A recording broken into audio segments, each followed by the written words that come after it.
इसमें हमने latent image formation को पढ़ा था, हमने पढ़ा था लेटेंट इमेज फॉर्मेशन को। कल की क्लास में हमने पढ़ा था कि कोई एक्सरे फिल्म लेटेंट इमेज का निर्माण किस तरह से करेगी, कब, जब ये किसी इंटेंसिफाइंग स्क्रीन के साइड में रखी हो। किस कहां पर रखी हो, ये एक्सरे फिल्म ये इंटेंसिफाइंग स्क्रीन के साइड में रखी हो। इसका मतलब क्या होगा, इसका मतलब यह होगा इंटेंसिफाइंग स्क्रीन में जो फोस्फर क्रिस्टल है, जो फोस्फर क्रिस्टल है, ये क्रिस्टल, इन क्रिस्टल पर जैसे एक्सरे फोटोन गिरेंगे, इन पर क्या गिरेंगे, एक्सरे फोटोन गिरेंगे, तो एक्सरे फोटोन गिर के ये क्या किस में कन्वर्ट हो जाएंगे, लाइट फोटोन से।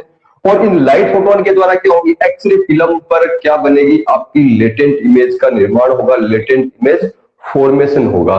लेकिन क्या हो, जब हम इस इंटेंसिफाइंग स्क्रीन को यहां से ओमिट कर दें, यहां से इसको हम हटा दें, हम क्या करें, एक्सरे फिल्म है, इस एक्सरे फिल्म पर डायरेक्ट ही हम क्या करें, एक्सरे फोटोन डालें, डायरेक्ट क्या करें, एक्सरे फोटोन डालें। इस कंडीशन में सिल्वर हैलाइड ग्रेन जो यहाँ इमल्सन लेयर के अंदर सिल्वर हैलाइड है, ये किसके द्वारा एक्सपोज होगा, ये एक्सपोज होगा लाइट फोटोन के द्वारा। ये किसके द्वारा एक्सपोज होगा, लाइट फोटोन के द्वारा। लेकिन अगर क्या हो, अगर हम इंटेंसिफाइंग स्क्रीन को यहां से हटा दें और हम क्या करें, हम इस एक्सरे फिल्म पर डायरेक्ट क्या करें, एक्सरे फोटोन डालें, तो इस कंडीशन में भी ये क्या होगी, ये इस कंडीशन में भी एक्सरे फिल्म है, इस पर एक लेटेंट इमेज का फॉर्मेशन होगा, इस पर क्या होगा, एक लेटेंट इमेज का फॉर्मेशन होगा। लेकिन ये लेटेंट इमेज का फॉर्मेशन है, ये अलग तरीके से होगा। यहाँ पे लाइट फोटोन के द्वारा फिल्म क्या हो रही है, एक्सपोज हो रही है, यहाँ पे एक्सरे फोटोन के द्वारा हो रही है। तो यहाँ पर जो ब्रोमीन से इलेक्ट्रॉन का इजेक्ट अपने जो इमिशन किया था, वो इमिशन एक अलग प्रोसेस के द्वारा होगा, एक अलग तरीके के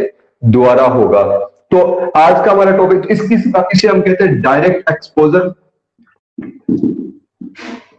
इसको हम कहते हैं डायरेक्ट एक्सरे एक्सपोजर हम कहते हैं। और ऐसी फिल्में जो डायरेक्ट एक्सरे के द्वारा एक्सपोज होती है, उन्हें हम जैसे उनके अंदर जैसे डेंटल फिल्म आता है, डेंटल फिल्म आपने इंट्राओरल फिल्म काम में लेते हैं, उस इंट्राओरल या डेंटल फिल्म के अंदर कोई भी इंटेंसिफाइंग स्क्रीन नहीं होती है, उसमें इंटेंसिफाइंग स्क्रीन नहीं होती है। उसमें क्या होता है, जस्ट फिल्म होती है, उस फिल्म को हम अपने मुंह में रखते हैं और रेडिएशन से एक्सपोज करते हैं, उसको हम रेडिएशन से क्या करते हैं, एक्सपोज करते हैं। इसमें जो लेटेंट इमेज का फॉर्मेशन होगा, वो लेटेंट इमेज का फॉर्मेशन किसके द्वारा होता है, डायरेक्ट एक्सरे के द्वारा होता है, न कि लाइट फोटोन के द्वारा होता है, जो कि स्क्रीन फिल्म कॉम्बिनेशन में हो रहा था। तो स्क्रीन फिल्म कॉम्बिनेशन में लेटेंट इमेज का फॉर्मेशन किससे होता है, लाइट फोटोन के द्वारा होता है। मैक्सिमम पोर्शन लाइट फोटोन का होता है, एक्सरे के द्वारा बहुत ही कम जो पोर्शन में जो लेटेंट इमेज का निर्माण होता है, जिसको हम नेग्लिजिबल मान सकते हैं, जिसको हम नगण्य मान सकते हैं। लेकिन इंट्राओरल फिल्म में क्या होता है, इसके अंदर ये एक्सरे फोटोन के द्वारा इसके अंदर ये होता है। तो डायरेक्ट एक्सरे एक्सपोजर फिल्म है, इस पर जो रेडियोग्राफिक जो एक्सपीरियंस आती है, जो रेडियोग्राफिक एक्सपीरियंस आती है, किसके द्वारा आती है, ये एक्सरे फोटोन के द्वारा आती है। ये क्या आती है, एक्सरे फोटोन के द्वारा होती है। अब इसका मैकेनिज्म भी देख लेते क्या होता है।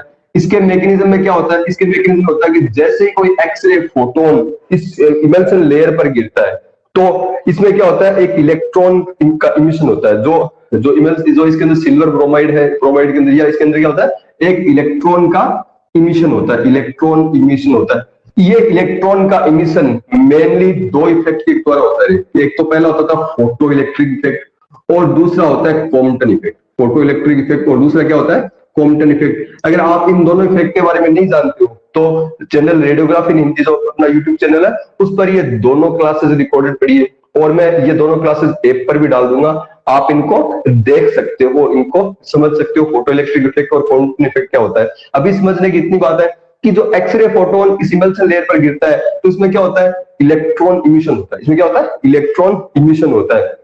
ये इलेक्ट्रॉन मेनली किसके द्वारा होता है, ये इलेक्ट्रॉन इमिशन मेनली या तो फोटो इलेक्ट्रिक इफेक्ट के द्वारा होगा या कॉम्पटन इफेक्ट के द्वारा होगा, या फोटो इलेक्ट्रिक इफेक्ट या कॉम्पटन इफेक्ट के द्वारा होगा।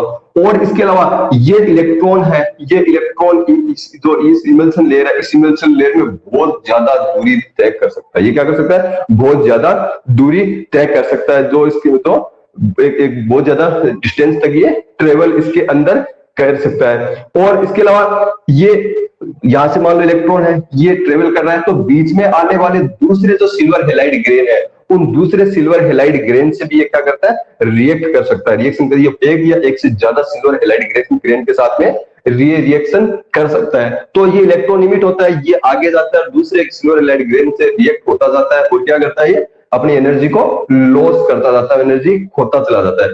इस ये इलेक्ट्रॉन फाइनली क्या करता है, ये इलेक्ट्रॉन किसी ब्रोमीन आयन से इंटरेक्ट करता है और क्या करता है, अपनी एनर्जी उसको दे देता है और उससे क्या हो जाता है, इलेक्ट्रॉन को इमिट कर देता है। उससे क्या करता है, ये खुद तो साइड में हो ही जाता है, लेकिन इस ब्रोमीन के इलेक्ट्रॉन को भी क्या करता है, ये इमिट कर देगा, इसको बाहर निकाल देगा इसको। अब आगे की मैकेनिज्म वही है जो गर्नी-मोथ हाइपोथेसिस में हमने पढ़ी थी। जो ब्रोमीन है ये तो क्या होगा, इमल्सन के अंदर आ जाएगा, इसके अंदर चला जाएगा, लेकिन ये जो इलेक्ट्रॉन है, ये इलेक्ट्रॉन जो सेंसिटिविटी स्पेक है, जो कल हमने एक डायग्राम किया था इस तरह के अंदर, सेंसिटिविटी स्पेक के अंदर यहाँ पे आ जाता है। यहाँ पर ये इलेक्ट्रॉन सेंसिटिविटी स्पेक पर ट्रैप हो जाता है। मैंने आपको बताया था सेंसिटिविटी स्पेक है, ये क्या होते हैं, इलेक्ट्रॉन ट्रैप की तरह से बिहेव करते हैं, इलेक्ट्रॉन को ट्रैप कर लेते हैं, इलेक्ट्रॉन को पकड़ लेते हैं। तो ये सेंसिटिविटी स्पेक है, इस इलेक्ट्रॉन को, निकले हुए इलेक्ट्रॉन को कैप्चर कर लेगा, इसको ट्रैप कर लेगा। ट्रैप करने के बाद क्या होगा, अब ये क्या करता है, अब ये जो इंटरस्टिशियल सिल्वर आयन है, ये इंटरस्टिशियल सिल्वर आयन इस इलेक्ट्रॉन की तरफ अट्रैक्ट होगा और सेंसिटिविटी स्पेक पर जाकर ये क्या हो जाता है, न्यूट्रलाइज हो जाता है। सेंसिटिविटी स्पेक पर क्या होता है, न्यूट्रलाइज हो जाता है। यहां पर ये क्या करता है, यहां पर ये मेटेलिक सिल्वर का फॉर्मेशन करता है। यहां पर क्या करता है, मेटेलिक सिल्वर का फॉर्मेशन करता है। और जो कोई दूसरा इलेक्ट्रॉन इसी प्रोसेस से निकला था, आगे मैंने कहा था मोर देन 1 ग्रेन से ये रिएक्ट हो सकता है। तो जो नेक्स्ट इलेक्ट्रॉन होगा, अब ये मेटेलिक सिल्वर एक इलेक्ट्रॉन ट्रैप की तरह से बिहेव करेगा, उस इलेक्ट्रॉन को कैप्चर कर लेगा और नेक्स्ट जो कोई इंटरस्टिशियल कोई सिल्वर हैलाइड आयन है, उसको ही अपने ऊपर न्यूट्रलाइज कर लेगा। तो इस प्रकार से यहाँ पर क्या होता है, यहाँ पर ये लेटेंट इमेज फॉर्मेशन इनिशिएट हो जाता है। ये क्या हो जाता है, लेटेंट इमेज फॉर्मेशन इनिशिएट होता है। यहाँ पर लेटेंट इमेज का निर्माण होने लग जाता है, लेटेंट इमेज का निर्माण होने लग जाता है। जो एक एक्सरे फोटोन है, जो यहाँ पे एक एक्सरे फोटोन बनाया, ये एक X ray photon in sensitivity speck पर क्या हजारों सिल्वर एटम प्रोड्यूस कर सकता है। ये एक फोटोन क्या कर सकता है, इन सेंसिटिविटी स्पेक पर हजारों सिल्वर एटम को जो का प्रोडक्शन कर सकता है, का प्रोड्यूस कर सकता है। लेकिन फिर भी ये बहुत ही कम होते हैं, लेकिन फिर भी ये फोटोन क्या होते हैं, बहुत ही कम होते हैं। क्यों होते हैं, क्योंकि जो एक्सरे फोटोन होता है, उसकी मैक्सिमम एनर्जी का लॉस इमल्सन के अंदर ही हो जाता है और ओनली 3 to 10%, कितनी, 3 से 10% एनर्जी ही इन इलेक्ट्रॉन को ट्रांसफर हो पाती है, इन इलेक्ट्रॉन्स को ट्रांसफर हो पाती है। मैक्सिमम एनर्जी का इस इमल्सन के अंदर लॉस हो जाता है, खो जाता है। सिर्फ 3 से 10 इलेक्ट्रॉन ही इसके अंदर क्या हो पाते हैं, जो फोटोन्स होती है, एनर्जी होती है, वो इसके अंदर एक्यूमुलेट हो सकती है, हो पाती है, इलेक्ट्रॉन्स को मिल पाती है। इसलिए जो हजारों जो सिल्वर मेटेलिक सिल्वर बने हैं, वो भी इसके अंदर लेटेंट इमेज फॉर्मेशन के लिए बहुत ही कम होते हैं। इसके अलावा 50 केवीपी अगर एनर्जी, इससे आपका जो एक्सरे फोटोन की एनर्जी 50 केवीपी से कम है, तो ये 50 केवीपी एनर्जी है, ये क्या एनर्जी क्या होती है, इस 50 केवीपी से कम एनर्जी पर जो आपकी एक्सरे फिल्म होगी, ये एक्सरे फिल्म ज्यादा सेंसिटिव होती है। किस पर होती है, 50 केवीपी। मान लो एक्सरे फोटोन लिया, उस एक्सरे फोटोन की एनर्जी आपने 50 किलो इलेक्ट्रॉन वोल्ट से कम एनर्जी ली है, तो आपकी फिल्म इस फोटोन के प्रति ज्यादा सेंसिटिविटी दर्शाएगी। इसके प्रति क्या दर्शाएगी, ज्यादा सेंसिटिविटी दर्शाएगी। क्यों, क्योंकि जो सिल्वर आयन होता है, सिल्वर होता है जो एजी का, इसका जो आपने के एज एब्जॉर्प्शन है, जो हमने पढ़ा था, 15.5 किलो इलेक्ट्रॉन वोल्ट होता है। और ब्रोमीन का जो के एज एब्जॉर्प्शन होता है, वो कितना होता है, वो 13.5 किलो इलेक्ट्रॉन वोल्ट होता है। और 50 किलो इलेक्ट्रॉन वोल्ट एनर्जी की जो एक्सरे जो फोटोन है, उसकी जो एवरेज एनर्जी देखोगे, वो इसी रेंज में होती है। यानी इस रेंज में 50 केवीपी से नीचे जो एनर्जी होगी, वो एनर्जी एजी और बीआर के एज एब्जॉर्प्शन के पास की होगी, के एज एब्जॉर्प्शन के क्या होगी, पास की होगी। इस कारण से फोटो इलेक्ट्रिक इफेक्ट के द्वारा यहाँ पर मैक्सिमम एक्सरे फोटोन का क्या होगा, एब्जॉर्प्शन होगा। फोटो इलेक्ट्रिक इफेक्ट यहाँ पर मैक्सिमम शो होगा। 50 केवीपी से अधिक एनर्जी की एक्सरे बीम होती है, मैंने आपको बताया 50 केवीपी से कम की एनर्जी क्या होगी, इनके के एज एब्जॉर्प्शन के क्लोज होगी, ज्यादा क्लोज होगी। इसलिए 50 केवीपी पर क्या होता है, ये ज्यादा सेंसिटिविटी शो करता है। तो ये डायरेक्ट एक्सपोजर फिल्म है। डायरेक्ट एक्सपोजर फिल्म के अंदर मैंने आपको कल बताया था, इंटेंसिफाइंग स्क्रीन में क्या होता है, जो एक्सरे फोटोन है, ये एक्सरे फोटोन डायरेक्ट किससे क्रिएट करते हैं, ब्रोमीन से रिएक्ट करते हैं, उसका इलेक्ट्रॉन इमिट कर देते हैं। लेकिन यहाँ पर लाइट फोटोन कर रहे थे, यहाँ पर एक्सरे फोटोन क्या करेगा, एक्सरे फोटोन इस ब्रोमीन से इलेक्ट्रॉन निकलेंगे, ये इलेक्ट्रॉन इस ब्रोमीन से क्या करेंगे, इलेक्ट्रॉन्स को इमिट करेंगे, बाहर करेंगे। तो ये इसका बेसिक डिफरेंस है, डायरेक्ट एक्सरे एक्सपोजर और इसमें डिफरेंस होता है। एक चीज और, डायरेक्ट जो स्क्रीन फिल्म कॉम्बिनेशन है, इसके अंदर मैक्सिमम पोर्शन की जो लेटेंट इमेज का होता है वो किसके द्वारा होता है, वो लाइट फोटोन के द्वारा होता है। वो किसके द्वारा होता है, लाइट फोटोन के द्वारा। क्यों? क्योंकि इसमें इंटेंसिफाइंग स्क्रीन दोनों साइड में होती है, और इंटेंसिफाइंग स्क्रीन के द्वारा इतना एक्सरे फोटोन, सॉरी इतनी लाइट फोटोन मिल जाते हैं कि हमें ज्यादा थिकर इमल्सन लेयर लेने की जरूरत नहीं पड़ती। हमें इमल्सन लेयर पतली लेने की जरूरत पड़ती है, और उसमें एक्सरे आसानी से पार चली जाती है, कम समय के लिए उसमें रुकती है। इसलिए एक्सरे के द्वारा यहाँ पर सिल्वर हैलाइड जो ग्रेन है वो कम एक्सपोज हो पाते हैं। लेकिन जो डायरेक्ट एक्सपोजर फिल्म होती है, उन डायरेक्ट एक्सपोजर फिल्म में जो इमल्सन की थिकनेस है वो ज्यादा रखी जाती है, ताकि एक्सरे फोटोन है ज्यादा समय तक इमल्सन के अंदर रह सके और उनके एब्जॉर्प्शन की संभावना ज्यादा हो सके। तो ये डायरेक्ट एक्सरे एक्सपोजर की मैकेनिज्म है। उसमें लेटेंट इमेज का फॉर्मेशन किस प्रकार से होगा, तो लेटेंट इमेज का फॉर्मेशन ये कंप्लीट है। इसके अलावा कल से हम जो एक्सरे फिल्म प्रोसेसिंग शुरू करेंगे, कल से क्या करेंगे, एक्सरे फिल्म प्रोसेसिंग, ये भी मैं कंप्लीट कर देता हूं अभी लगती क्लास के अंदर आपको। तो इस लेटेंट इमेज फॉर्मेशन में कल से हम पढ़ेंगे डेवलपिंग सॉल्यूशन क्या होते हैं, डेवलपिंग जो सॉल्यूशन होते हैं उसके जो कंटेंट होते हैं, जो उसके कॉन्स्टिट्यूएंट होते हैं वो कौन से होते हैं, फिक्सिंग सॉल्यूशन के कॉन्स्टिट्यूएंट कौन से होते हैं, जो मैनुअल फिल्म प्रोसेसिंग है उनके कौन से स्टेप होते हैं, उसमें कौन से स्टेप होते हैं, जो ऑटोमेटिक जो प्रोसेसिंग सिस्टम है, फिल्म प्रोसेसिंग सिस्टम है, उसके कौन से स्टेप होते हैं, उनकी जो ऑटोमेटिक फिल्म प्रोसेसर है उसके जो मेन कंपोनेंट्स कौन से होते हैं, उनके पार्ट्स कौन से होते हैं, उसमें फिल्म का जो प्रोसेसिंग सिस्टम होगा वो क्या होगा। लेकिन मैं आज आपको थोड़ा सा बेसिक बता देता हूँ। जो कल की आज की क्लास छोटी थी, इसमें हमकी क्लास ये टॉपिक कंप्लीट हो चुका है, लेकिन कल की क्लास का अपन यहाँ पे थोड़ा सा माहौल बना लेते हैं, कल की क्लास का होगा। तो नेक्स्ट टॉपिक है हमारा फिल्म प्रोसेसिंग। नेक्स्ट टॉपिक है फिल्म प्रोसेसिंग।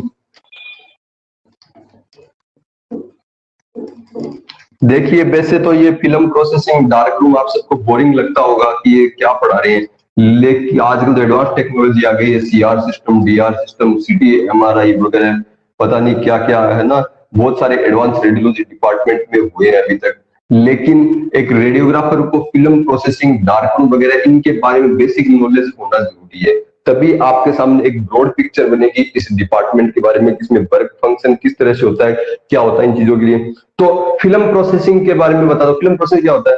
हमने पढ़ा कल की क्लास में या अभी थोड़ी देर पहले भी पढ़ा लेटेंट इमेज फॉर्मेशन। मैंने आपको बताया था एक्सरे फिल्म के ऊपर एक लेटेंट इमेज का निर्माण हो चुका है, लेकिन अभी भी इसमें कोई विजुअल पैटर्न नहीं है। अभी भी क्या है, विजुअल पैटर्न नहीं है। मतलब इस फिल्म पर एक इमेज तो है, लेकिन हम अभी तक इसे अपनी आंखों से नहीं देख सकते, ये हमें अभी भी अपनी आंखों से दिखाई नहीं दे रही है। तो इसको देखने के लिए हमें क्या करना होता है, इसको हम प्रोसेसिंग सिस्टम से गुजारते हैं इस फिल्म को। इसको क्या करते हैं, हम इसको प्रोसेसिंग सिस्टम से गुजारते हैं, जिसे हम कहते हैं फिल्म प्रोसेसिंग। जिसके क्या कहते हैं, फिल्म प्रोसेसिंग। फिल्म प्रोसेसिंग एक ऐसा प्रोसेस है जिसके द्वारा लेटेंट इमेज को विजुअल इमेज में कन्वर्ट किया जाता है। फिल्म प्रोसेसिंग के द्वारा क्या किया जाता है, एक लेटेंट इमेज को एक विजुअल इमेज में कन्वर्ट किया जाता है। ये क्या होती है, ये एक फिल्म प्रोसेसिंग है जिसमें लेटेंट इमेज को विजुअल इमेज में कन्वर्ट किया जाता है। इसको लेटेंट इमेज को विजुअल इमेज या एक रेडियोग्राफ प्रोडक्शन के कुछ स्टेप्स होते हैं, उन स्टेप्स को मैं, जिसमें लेटेंट इमेज से पहले भी जो स्टेप है वो मैं इंक्लूड कर लेता हूँ, वो आपको बता देता हूँ। तो सबसे पहला स्टेप क्या है, कोई भी रेडियोग्राफ प्राप्त करने के लिए आपको सबसे पहले क्या करना होगा, एक्सपोजर। आपको किसी एक्सरे फिल्म, जैसे ये एक्सरे फिल्म है और ये बॉडी एनाटॉमी है, तो इसको क्या होगा, रेडियोग्राफ, इसको एक्सरे के द्वारा इसका प्रोजेक्शन लेना होगा। क्या होगा, इसका प्रोजेक्शन लेना होगा। मैं बात कर रहा हूँ प्रोजेक्शन की, है ना। ये आगे क्वेश्चन आएगा, व्यू एंड प्रोजेक्शन में क्या अंतर होता है वो हम डिटेल से आगे स्टडी करेंगे। तो हम एक्सरे के द्वारा इसका क्या करते हैं, प्रोजेक्शन लेते हैं। इस प्रोजेक्शन यानी इस प्रोजेक्शन के द्वारा हम क्या करते हैं, इसमें एक लेटेंट इमेज का फॉर्मेशन करते हैं। तो सबसे पहला काम क्या है, एक्सपोजर। एक्सपोजर के द्वारा क्या होगा, लेटेंट इमेज का फॉर्मेशन होगा। दूसरा प्रोसेस इसमें क्या होता है, दूसरा प्रोसेस होता है इसमें डेवलपिंग एक्शन। दूसरा क्या होता है, डेवलपिंग। अब इस फिल्म को हम क्या करते हैं, इस फिल्म को हम एक टैंक में डाल देते हैं, जिस टैंक में क्या होता है, डेवलपर सॉल्यूशन होता है। इसमें क्या होता है, डेवलपर सॉल्यूशन होता है। डेवलपर सॉल्यूशन क्या करता है, मैंने आपको लेटेंट इमेज फॉर्मेशन के अंदर बताया था कि वो सिल्वर हैलाइड ग्रेन जिस पर सेंसिटिविटी स्पेक पर 2 से ज्यादा या प्रैक्टिकली 3 से 6 अगर मेटेलिक जो सिल्वर एटम बन जाते हैं तो वो क्या कहलाते हैं, एक्सपोज्ड कहलाते हैं। और जिन सेंसिटिविटी स्पेक पर कोई मेटेलिक सिल्वर नहीं होता वो अनएक्सपोज्ड। तो डेवलपमेंट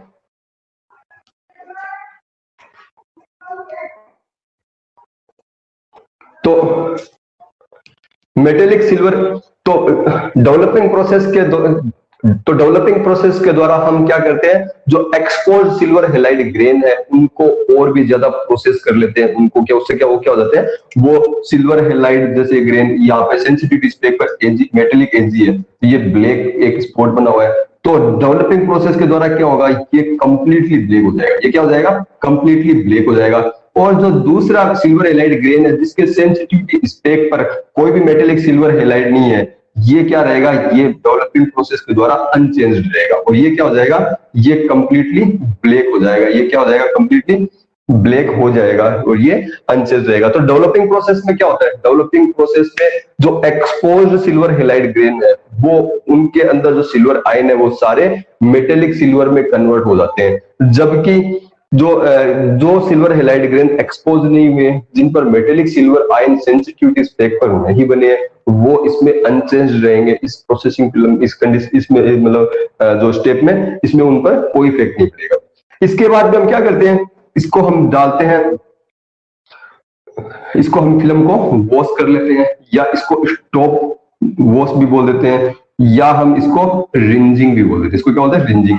देखो ये डेवलपर और जो फिक्सर है इनकी जो मीडियम है, जो एसिडिक बेसिक होता है, ये अलग अलग होता है। एक एसिडिक होता है, एक बेसिक होता है। तो एक सॉल्यूशन दूसरे के अंदर ना जाए इसके लिए हम क्या करते हैं, इसके लिए हम क्या करते हैं, बीच में एक टैंक में हम फ्रेश वाटर रखते हैं, या एक रनिंग वाटर के अंदर इस फिल्म को क्या कर लेते हैं, इसको वॉश कर लेते हैं। इसको क्या कर लेते हैं, वॉश कर लेते हैं। इसलिए इसे वॉशिंग भी प्रोसेस कहते हैं। इसको या पानी के द्वारा इसको धो लिया जाता है, इसलिए रिंजिंग प्रोसेस भी कहते हैं। और इसे स्टॉप वॉश भी कहते हैं। स्टॉप बाथ क्यों कहते हैं इसको, स्टॉप वॉश इसलिए कहते हैं क्योंकि इस रिंजिंग प्रोसेस के द्वारा जो फिल्म पर केमिकल के द्वारा जो डेवलपिंग प्रोसेस चल रही है वो डेवलपिंग प्रोसेस इस स्टेप के द्वारा रुक जाती है, स्टेप के द्वारा रुक जाती है। क्यों, क्योंकि उसकी जो इसके अंदर रुक जाएगी। इसके बाद में तीसरी प्रोसेस क्या होती है, तीसरी प्रोसेस है फिक्सिंग। तीसरी प्रोसेस क्या होती है, फिक्सिंग। फिक्सिंग में क्या होता है, फिक्सर के अंदर जो एक्सरे फिल्म पर 2 तरह के सिल्वर हैलाइड ग्रेन है। एक तो ये जो पूरी तरह से डेवलप हो चुके हैं और एक ये डेवलप नहीं हुई। ये जो डेवलप नहीं हुए हैं ये सिल्वर हैलाइड ग्रेन अभी भी लाइट सेंसिटिव है। जैसे इस पर लाइट गिरेगी तो ये क्या हो जाएगा, ये लाइट के प्रति रिएक्शन दर्शाएगा और ये एक्सपोज हो जाएगा। तो अभी भी ये फिल्म लाइट सेंसिटिव है। तो हम क्या करते हैं, हम इसको फिक्सिंग सॉल्यूशन में डालते हैं। फिक्सिंग सॉल्यूशन में क्या होगा, जो एक्सपोज्ड सिल्वर हैलाइड ग्रेन है, ये एक्सपोज सिल्वर हैलाइड ग्रेन को जो एक्सपोज सिल्वर हैलाइड ग्रेन है, ये एक्सपोज सिल्वर हैलाइड ग्रेन तो इस जो फिल्म के ऊपर ही रहेगा, लेकिन अनएक्सपोज सिल्वर हैलाइड ग्रेन है ये इस फिक्सिंग सॉल्यूशन के अंदर घुल जाता है। यानी यहाँ पर इमेज आपकी स्टेबल होती है। और एक चीज और, डेवलपिंग प्रोसेस में डालते समय, डेवलपिंग प्रोसेस से फिल्म बाहर निकालेंगे तब भी फिल्म क्या होती है, लाइट के प्रति सेंसिटिव होती है। फिक्सिंग सॉल्यूशन में डालने के बाद फिल्म लाइट के प्रति सेंसिटिव नहीं होती। क्यों नहीं होती, क्योंकि अनएक्सपोज सिल्वर हैलाइड ग्रेन इसके अंदर घुल जाता है। तो तब जब तक फिल्म फिक्सिंग सॉल्यूशन में नहीं जाए आप इसको लाइट ऑन नहीं कर सकते। इसके बाद में जो इसका 5th जो स्टेप है वो है वॉशिंग। वॉशिंग के लिए हम क्या करते हैं, इसको वापस हम इसको फ्रेश वाटर में डाल देते हैं, जिससे इसकी फिक्सर के सॉल्यूशन के जो कंटेंट है वो फिल्म पे लगे होते हैं वो भी इसमें से धुल जाते हैं। तो फिक्सिंग के लिए हम क्या करते हैं, फ्रेश रनिंग वाटर में हम इसको फिल्म को अच्छे से हम इसको धो लेते हैं। इसके बाद में 6th स्टेप है इसका ड्राइंग। 6th स्टेप क्या है, ड्राइंग। तो ड्राइंग के लिए हम क्या करते हैं, फिल्म को या तो हम हैंगर पे इसको कहीं पे लटका देते हैं, या जो हीटर या ड्रायर होते हैं ड्रायर के द्वारा फिल्म को इसको सुखा लेते हैं। तो ये फिल्म प्रोसेसिंग के कुछ स्टेप है जिनको मैंने आपको बता दिया है। इनको आगे के 1-2 दिन में हम इनको एकदम से डिटेल में पढ़ेंगे। हर एक स्टेप को हम एकदम से डिटेल में इनको पढ़ने वाले हैं। तो ये आज की क्लास कंप्लीट है। कल हम फिल्म प्रोसेसिंग के अंदर जो डेवलपर का कॉन्स्टिट्यूशन के बारे में हम स्टडी करेंगे। संडे को आपको टेस्ट होने वाला है, 10 AM पर टेस्ट होने वाला है। वो टेस्ट आप उसको देना आपको, और इसमें आपको बहुत ही इंपॉर्टेंट क्वेश्चन मिलने वाले हैं। क्योंकि इसमें एक्सरे फिल्म और डेवलपर फिक्सर कॉन्स्टिट्यूएंट है। यहाँ तक ये क्लास कंप्लीट हो चुकी होगी और इन 3 चैप्टर से बहुत सारे क्वेश्चन बनते हैं हर एग्जाम के अंदर। इन 3 चैप्टर से कम 5 से लेकर 10 क्वेश्चन तक इसके अंदर आ जाते हैं। और जो जिनका एकेडमिक जिनका कोर्स चल रहा है उनके अंदर भी इसमें से बड़े क्वेश्चन एक्सरे फिल्म का जो फॉर्मेशन होता है, प्रोडक्ट कंस्ट्रक्शन होता है, जो इंटेंसिफाई स्क्रीन का कंस्ट्रक्शन होता है, डेवलपर और फिक्सर जो इनके जो केमिकल कॉन्स्टिट्यूएंट्स होते हैं और उनके एक्शन क्या होते हैं, वो क्या कार्य करते हैं, उनका मोस्ट इंपोर्टेंट क्वेश्चन इसमें से बनता है। तो जो लास्ट जो 2 वीक जो पिछले वीक की क्लास थी और इस वीक की क्लास है, ये बहुत ही इंपॉर्टेंट क्लास है, ये आप इसको कंप्लीट करना है। तो टेस्ट आप ध्यान से दोगे। इसके अलावा जो लास्ट टेस्ट हुआ था, उस लास्ट टेस्ट में मैंने 2 स्टूडेंट के नाम बताए थे, उनका अभी तक पेमेंट मेरे पास ड्यू पड़ा है। मैंने उनको जो रिवार्ड पॉइंट है तो वो मैं उनको ट्रांसफर कर देता हूँ, वो मुझे अपने गूगल पे नंबर जरूर सेंड करें, अपने गूगल पे नंबर भेज दीजिए। ओके, चलिए तो ये आज की क्लास कंप्लीट है। नेक्स्ट क्लास के साथ कल आपके सामने मैं हाजिर रहूंगा। Okay, bye, good night.